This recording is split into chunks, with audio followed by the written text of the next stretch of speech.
ஒரு பெரிய களம் காண்றோம். ஏற்கனவே 2016 வேட்பாளராக இருந்தேன். 2026 திரும்ப அறிவிச்சிருக்கிறாங்க. மகிழ்ச்சி. இப்போ வந்து பெரம்பூர் வந்து ஸ்டார்ட் தொகுதியா மாறிடுச்சு. விஜய் அவர்கள் போட்டியிடுறாரு. இப்போ நாம் தமிழர் கட்சி சார்பா நீங்க எதிர்த்து போட்டியிடுறீங்க. எவ்வளவு பெரிய போட்டியா இருக்கும்னு நினைக்கிறீங்க? பொலிட்டிக்கலா ஸ்டார்னு பார்த்தா நாங்க தான். அவர் சினிமா ஸ்டாரு, பொலிட்டிக்கல் ஸ்டார் நாங்க தான். அதனால எங்களை எதிர்த்து போட்டிடுறதுனால ஸ்டார் தொகுதின்னு வேணா வச்சுக்கலாம் அவருக்கு. மற்றபடி நாங்க இதை வந்து பெருமையா தான் கருதுறோம். ஒரு வரலாற்று வாய்ப்பா கருதுறோம். ஆமா. இல்ல, மக்களுக்கு புரிய வச்சுட்டா முடிஞ்சிருது. என்னன்னா அவங்க சினிமா மாயை, கார்ல கையை காட்டிட்டு போறாங்க இப்படின்றத நம்ம விளக்கமா உட்காந்து சொல்லணும். எம்எல்ஏ என்ன இப்போ வீட்டுல ஒரு அப்பா இருக்கிறாரு, சின்ன குழந்தைங்க கத்துனா கூட நாங்க நேரம் ஒதுக்கி பேசிட்டு இருக்கிறோம். சின்ன குழந்தைங்கன்னா கூட நாங்க நேரம் ஒதுக்கி பேசிக்கிட்டு இருக்கிறோம். இந்த மாதிரி வந்து உங்க வீட்டுல உங்க அப்பா என்னத்துக்கு வேலை செய்யறாரு, உங்க குடும்பத்தை எதுக்கு காப்பாத்துறாரு, அப்ப ஊர் தலைவர் எம்எல்ஏன்னா என்ன செய்யணும், கார்ல அடிபட்டு பின்னாடி சாகிறவங்க கூட பார்க்காம போறதா, இது மாதிரி கூட்டத்தை திரட்டுறதா அப்படின்னு சொல்றப்ப பிள்ளைங்க யோசிக்குது. அப்ப யார் யாருக்கு எப்படி எப்படி பேசணுமோ பேசி ஓட்டு கேட்டுட்டு தான் இருக்கிறோம்.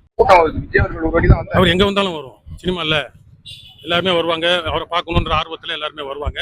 நீங்க எல்லாருமே கருத்து கணிப்பு கேட்கறவங்க, மீடியால பாக்குறவங்க, வரவங்க மூஞ்செல்லாம் பார்த்து வீடியோல வயசு தெரிஞ்சா பாருங்க, இல்லைன்னா நேரா போய் கேளுங்க. எல்லாருக்கும் 18 வயசு ஆயிடுச்சா, எஸ்ஐஆருக்கு அப்புறம் உங்களுக்கு வாக்காளர் பட்டியலில் பேர் இருக்கான்னு கேட்டீங்கன்னா அதுலயே அவங்களோட ஆட்டம் கலந்துரும். போட்டி கிடையாது.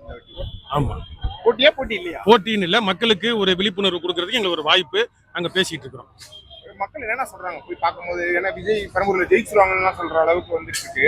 வந்து ஆனால் மக்கள் என்ன சொல்றாங்க? அதுதான் இந்த வயசு கணக்கு. இது ஒரு கற்பனை மாயையாவே இருக்கு. இது களத்துல மே 4ஆம் தேதி தான் நமக்கு நிறைய இருக்கு நினைக்கிறீங்க? இல்ல, அதுதான் சொல்றேனே. அந்த மூஞ்ச பார்த்து எப்படி வயசு கணக்கு போடுவீங்க?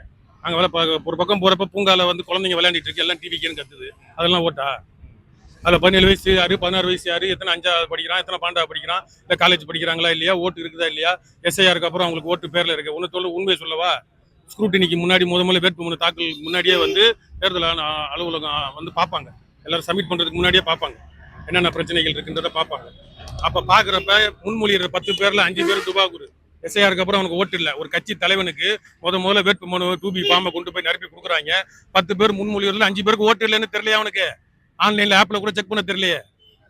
இது எங்க போய் சொல்லுவீங்க நீங்க? அப்ப அவனை வச்சுட்டு நீ ஓட்டு போட்டுருவாங்க வந்துருவாங்கன்னா 5 பேர் 10 பேர் தப்பா பண்ணிட்டீங்கன்னா போய் திரும்ப நிரப்பிட்டு வாங்கடா, இன்னொரு 5 பேரை மாத்தி கொண்டு வாங்கடான்னு சொன்னது.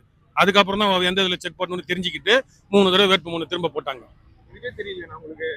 விஜய் அவர்கள் இங்கே 51 வயசுன்னு, திருச்சி கிழக்குல 52 வயசுன்னு கொடுத்துருக்காரு.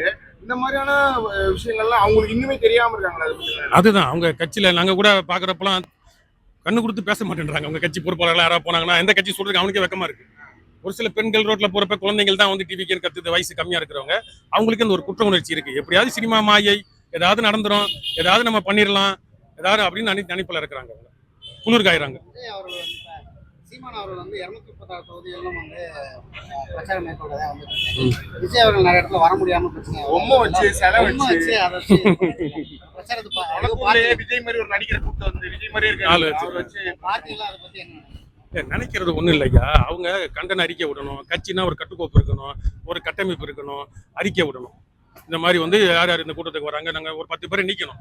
கார்ல எகிரி குச்சான் பார்த்தீங்களா, அவன் கட்சியில இல்ல அப்படின்னா அவனை கிட்ட நெருங்க ஐடி கார்டு இல்லாம யாரும் வரக்கூடாது அப்படின்ற ஒரு விதிமுறையை போடணும். அடையாள அட்டை இல்லாம யாரும் கூட்டத்துக்கு வரக்கூடாது.